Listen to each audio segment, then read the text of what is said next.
It's the holidays, and that means it's time for more amazing food. That's right, today I'm gonna show you how to make this gingerbread cake, and it's eggless, pero not tasteless. Come on. Enough talking, let's get started.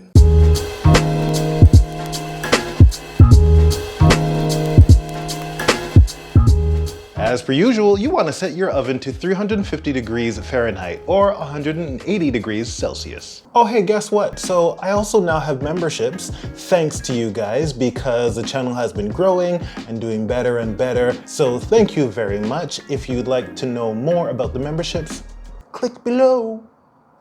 Thanks. Now we're going to start with the dry ingredients first. So I'm going to grab a large bowl, because everything's gonna end up in here eventually. So we're gonna start with 1.5 cups or 195 grams of all-purpose flour, half a teaspoon of salt, 1.5 teaspoons of baking powder, 2 teaspoons of ginger, and 1 teaspoon of cinnamon. That's it. I'm gonna whisk this up real nice like. That's done. Let's move on to the wet.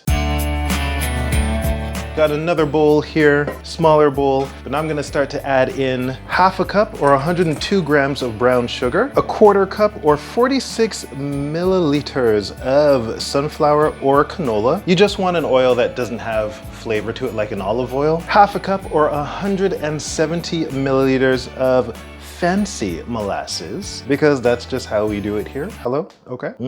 I love fancy molasses. I love molasses in general. I used to have it like as a kid growing up when I was like sick, have it with like crackers. Okay, well I used to have that just regular. And don't forget, like I almost forgot, to add in half a cup of applesauce, about 135 grams. And lastly, half a cup of water or about 110 milliliters. Begin slowly whisking and then speed it up as everything gets incorporated. And also make sure you don't use cold water because then your molasses will seize up and you don't want that. So room temperature or warm water, make sure that's what you're using. And once you've mixed everything up, you're gonna add in about the zest of half of an orange. I think everything's fully incorporated, so let's add the dry. Are you seeing how easy this is? So I'm just going to make a little well in the middle of the dry mixture, add in the beautiful molasses mixture. And why did I get rid of my whisk? I want my whisk. Whisk, come back to me. All right, and then I'm slowly going to incorporate the dry into the wet. And once everything is fully incorporated, stop. Even if you have like little specks of flour, good, that's fine, because you don't want to overmix. That's beautiful. I have a 6-inch springform cake pan here. It smells so good. So good. I love this. Every last morsel. Why is my mouth salivating? What is going on? Time to put this in the oven. It's gonna go into the oven for about 35 to 45 minutes, but keep an eye on it.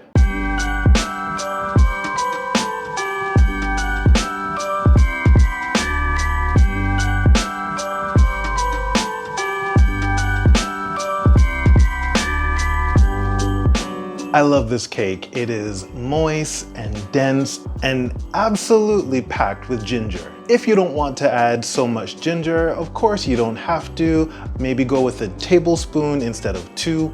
Totally up to you, but this is good. And hey, when you give this recipe a go, let me know in the comments below. We have more deliciously awesome, super fantastically Christmassy recipes coming up in the coming weeks. And if there's something you think I missed for the holidays, let me know.